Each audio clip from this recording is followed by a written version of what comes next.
बिस्मिल्लाहिर्रहमानिर्रहीम। नाज़रीन अस्सलाम वालेकुम। मैं हूं आपका मेज़बान साबिर शाकिर फ़ाक़िदार हुकूमत इस्लामाबाद से कुछ ताज़ा तरीन इत्तलात और खबरें आपसे शेयर करते हैं। 3-4 खबरें हैं, इंपॉर्टेंट हैं, अहम हैं और आइंदा आने वाले दिनों में होगा क्या, क्या सियासी नक्शा बनने जा रहा है और क्या नवाज शरीफ साहब और पीडीएम को कुछ मिलेगा और उनको कुछ मिलने की अपोजिशन में वो हैं। एक तो है उनको आस लगा दी गई है, उनका कोई कमिटमेंट हो गई है, मुआहिदा हो गया है कि बस सब कुछ आपका है, लेकिन क्या उनको कुछ मिलेगा, मिलने वाला है?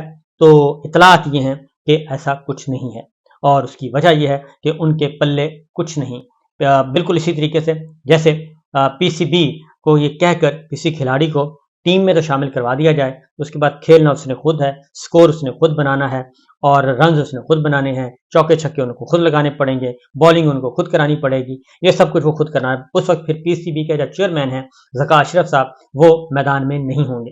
तो नवाज शरीफ साहब रिंग में उतर चुके हैं, मुस्लिम लीग नवाज रिंग में उतार दी गई है। उनकी जो भी है उनको जो उनके दाग धब्बे हैं वो दूर किए जा रहे हैं, उनको प्रोटोकॉल दिया जा रहा है, सब कुछ किया जा रहा है। वो तो एक तरफ अपनी जगह, लेकिन क्या वो जब मैदान में उतरेंगे तो मैदान में वोट बैंक उनका है, वोट है? तो वो बिल्कुल नहीं है। उसकी एक झलक मैं आपको बता दूं कि इमरान खान साहब को जेल में डाला हुआ है, उनकी जुबानबंदी भी है, उनको टीवी पे नहीं दिखा सकते, उनका टिक्कर नहीं चला सकते, इवन वजीर आजम पाकिस्तान भी उनका नाम नहीं ले सकता।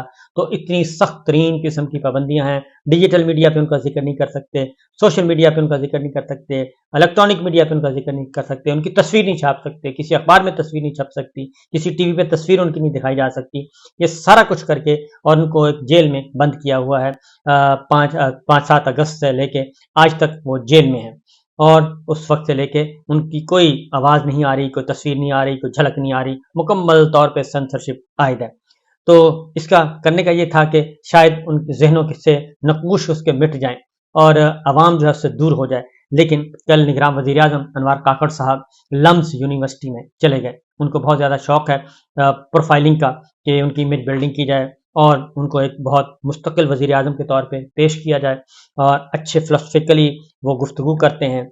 और लेकिन अब तक वो जहाँ जहाँ भी पाकिस्तान की नुमाइंदगी उनको करने की मौका मिला, अंदरून मुल्क और बैरून मुल्क, उन्होंने पाकिस्तान को एम्बेरस किया है। अमेरिका गए, बरतानिया गए, उनसे उन्होंने पाकिस्तान को इसराइल के साथ तशबीह दे दी कि पाकिस्तान जो है चाइना का इसराइल है। इससे बड़ी भयानक तशबीह क्या हो सकती है? इस वक्त हम आप देख रहे हैं कि इसराइल इस वक्त पूरी दुनिया में पूरी दुनिया के करोड़ों आवाम जो है वो सड़कों पर निकले हुए हैं। तो पाकिस्तान को इन्होंने चाइना का इसराइल करार दे दिया। अमेरिका का इसराइल तो इसराइल है, हमें चाइना का करार दे दिया। उसके बाद दूसरा इंटरव्यू दिया, उसमें उन्होंने पूछा मिसिंग पर्सनस का, तो बलूचिस्तान को तशबीह दे दी मकबूजा कश्मीर से।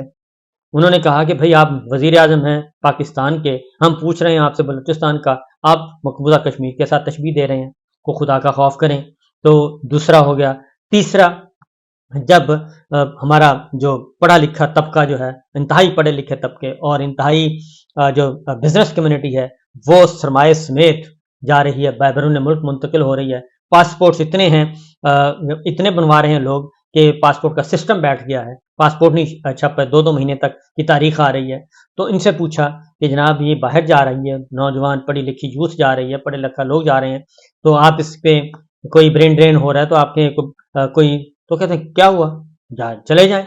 तो इस तरह की गुफ्तगू कल वो चले गए जनाब तलबा के सामने और लम्स बड़ी तैयारी के साथ गए थे।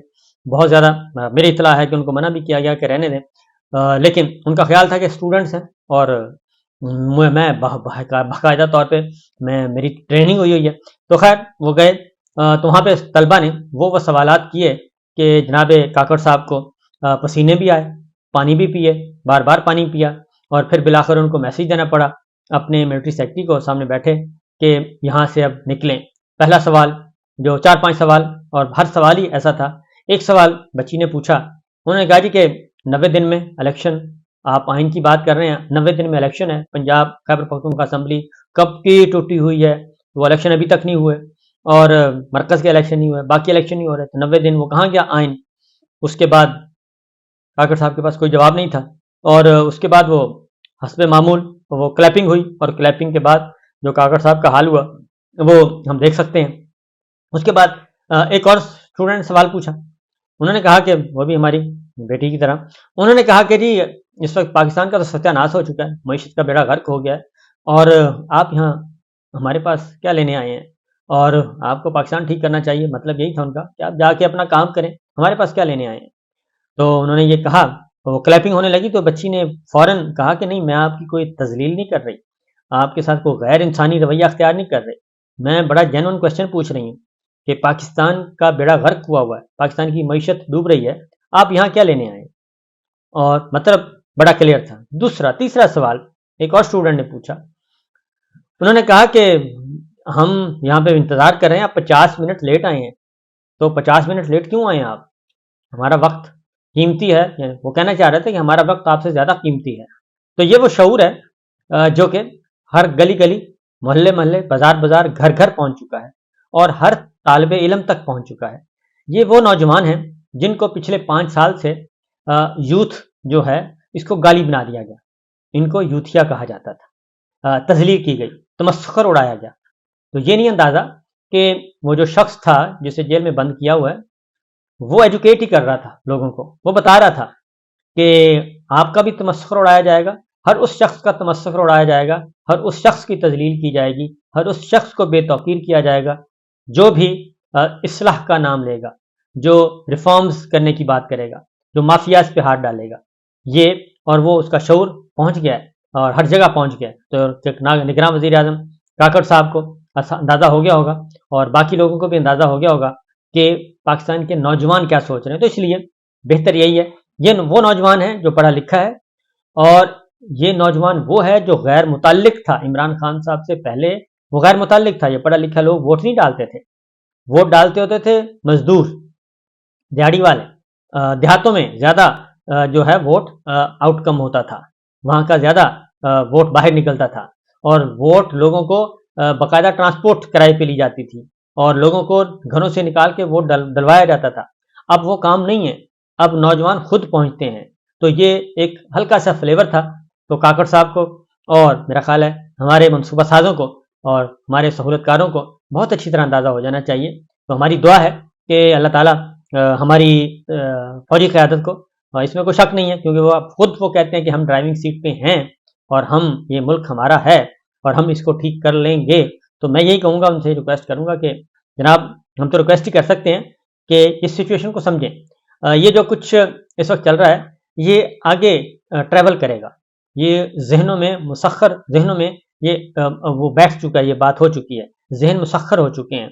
तो इसको समझने की कोशिश कीजिए। दूसरी जानिब शेख रशीद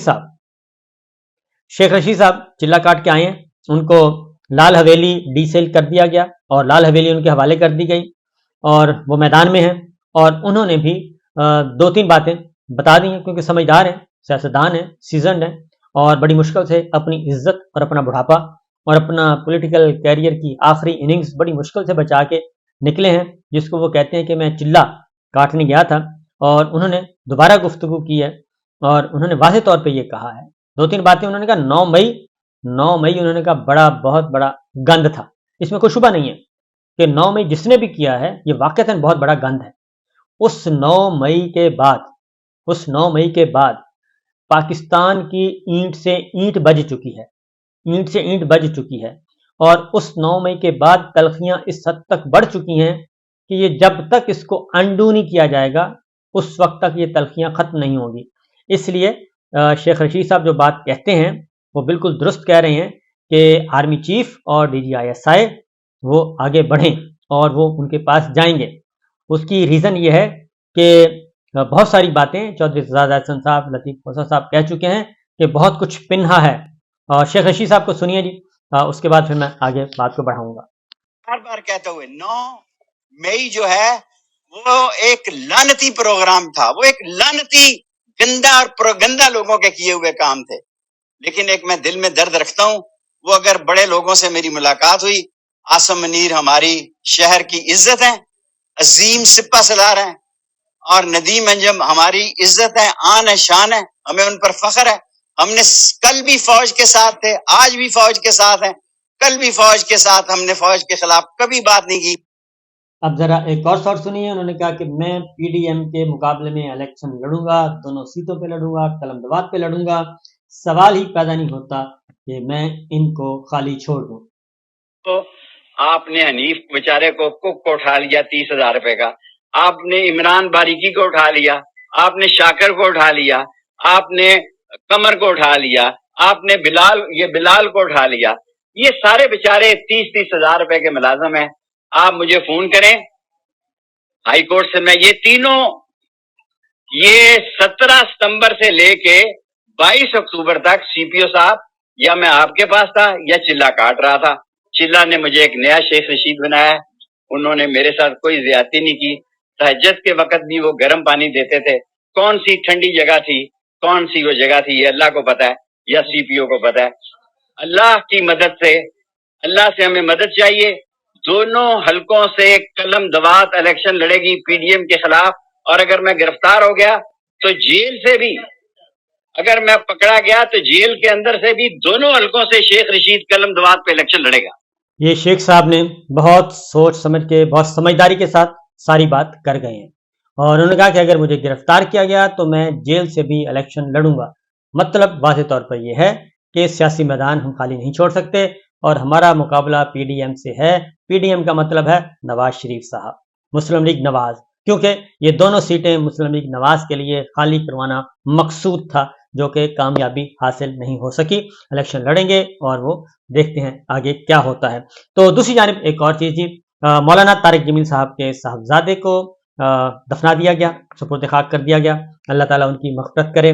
और बहुत कुछ सोशल मीडिया पे गंद उछालने की कोशिश की गई और एक गैर ज़रूरी बहस छेड़ने की कोशिश की गई, और यहाँ तक कि मैं ये हैरान होता हूँ कि सियासी इख्तलाफ अपनी जगह, लेकिन कम अज़ कम दुख दर्द में तो हमें एक होना चाहिए। और एक जवां साल बेटे वो बता रहे हैं कि वो डिप्रेशन का शिकार हैं, उनका ट्रीटमेंट चल रहा था, वो ज़हनी हालत उनकी ठीक नहीं थी। उन्होंने जो पूरा वाक़या उन्होंने बयान कर दिया कि किस तरीके से उन्होंने अपनी ज़िंदगी का ख़ात्मा किया।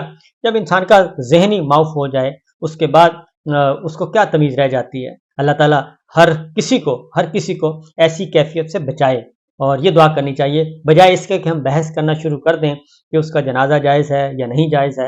ये मैं एक छोटी सी, ज़्यादा यानी थोड़ा बहुत दीन मैंने भी पढ़ा है। तो एक मुनाफिक आज़म था अब्दुल्ला बिन उबई, मुनाफिक आज़म और नॉन मुनाफिक आज़म हजूर अकरम सल्लल्लाहु अलैहि वसल्लम के ज़माने का, और उसके जो बच्चे थे था मुसलमान लेकिन मुनाफिक आज़म, और अब्दुल्ला बिन उबई बहुत अहम किरदार। उनके बेटे सहाबा कराम वो 100% दीन में हजूर अकरम सल्लल्लाहु अलैहि वसल्लम की दिलो जान से उनके साथ थे, और अब्दुल्ला बिन उबई की डेथ हो गई। उसके बाद जनाजा पढ़ाना था, तो उसका जनाजा उनके बच्चों की ख्वाहिश पे हजूर अकरम सल्लल्लाहु अलैहि वसल्लम ने खुद पढ़ाया, जनाजा खुद पढ़ाया। उन्होंने कहा अल्लाह ताला मग़फ़िरत करनी ना करनी ये अल्लाह ताला के ज़िम्मे है। तो जनाजा उन्होंने खुद पढ़ा दिया था। तो पता था कि इनका क्या होना है। तो यहाँ तक ये चीज़ें हैं। ये तो फिर एक मरीज़ आदमी था, पेशेंट था, डिप्रेशन था, उनकी ज़हनी हालत ठीक नहीं थी, तो उसको इस तरीके से एक नॉन इशू को इशू बनाना ये मेरा ख्याल है। तो इसलिए कल 2 जनाजे मौलाना तारिक जमील साहब के घर से निकले, एक उनके बेटे का और एक हमारी बेहिसी का। जो हम बेहिस लोग हैं उनका भी कल जनाजा निकला है कि एक तरफ कोहराम मचा हुआ है, सफ़े मातम है, और दूसरी तरफ हम जो बदकिरदार लोग हैं, बदकिरदार ही कहूँगा, ना समझ तो नहीं है, दानिस्ता करते हैं, तो वो ये काम कर रहे थे। बहरहाल जी, अल्लाह ताला सबको मुश्किलात से दूर रखे और आसानियाँ पैदा फरमाए, पाकिस्तान के लिए भी और हम सब के लिए भी। इजाज़त दीजिए, अल्लाह हाफ़िज़।